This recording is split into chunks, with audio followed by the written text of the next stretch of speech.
Hey, I heard you have an IVF appointment coming up soon. Do you have these 5 things on your checklist?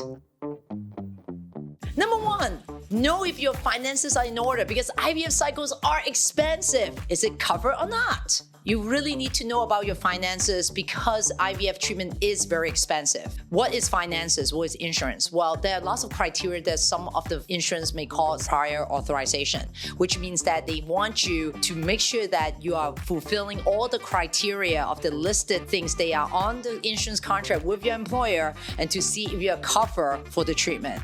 Some places even will not cover the IVF until you do certain treatment called IUI, which is urine insemination.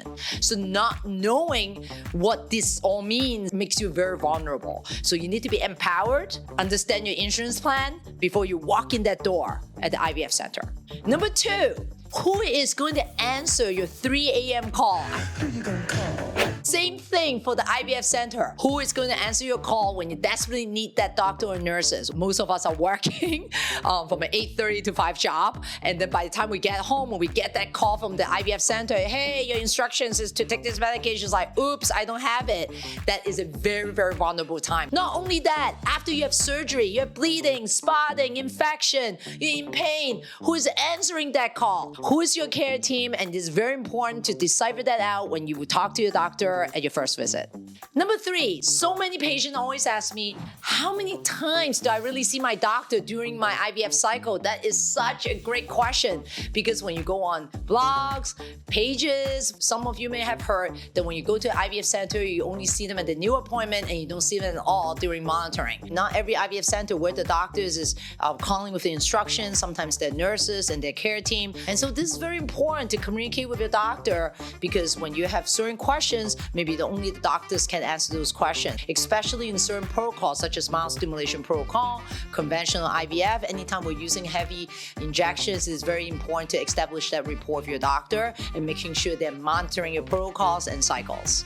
Number 4, I get this question a lot. What are the changes or lifestyle changes that one has to make during the IVF cycle? You may feel bloated from the medication. You may feel like you have weight gain. So this is what I usually tell my patients. This is the ABC of lifestyle. A, exercise. Some of my patients are also an avid athlete and now they have big ovaries. They feel yucky. Usually the first week, the ovary is not quite enlarged. You can do maybe 80% of what you usually do. But then with the second week, the ovary is feeling more enlarged. I usually tell my patients, please slow down and try to do only 50 or 40% of what you usually do. Relaxation is also very important because the journey is not easy during that 2 weeks. And if you want to know more, I have a video on stress and fertility on Good Luck Luk channel. Come and check it out. B, diet changes. You are what you eat, and it is not just eating healthy during the cycle, but also before the cycle. One patient came to me. She used to drink 1 bottle of wine every 3 days. I'm like, huh? And they said, well, I will stop it now for 2 weeks. I'm like, maybe you should not only stop it for this 2 weeks. So it is very interesting when we talk about diet changes because I feel like everyone should be eating healthy all the time. C, alternative supplement. Many doctors always say, stop all supplement. You're like, why are they doing that? So there's a needle that usually goes through the vagina and that sometimes can cause, it is a surgery. It can cause bleeding. So if you're taking supplements that can increase the risk of bleeding, then we try to ask our patients to stop it during the cycle. But usually most supplements, like my patient taking prenatals, vitamin D, they are usually supplements that can be okay. Everyone's very different. Check in with your doctors.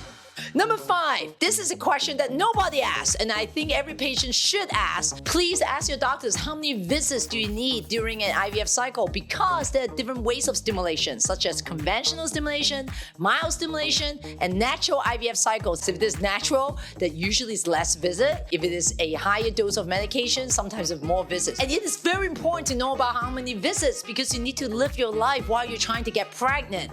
Those visits does take your time from your daily work and your life quality. So this dialogue has to have with your doctors so that they will better understand your needs. So if you have checked out 5 things I've mentioned above and you still feel very worried about the journey, I totally understand it because it is a lot in the mind. There are lots of resources out there and support group out there. You can find it on our website also. And at the end of the day, I'm wishing you good luck on Good Luck Luk.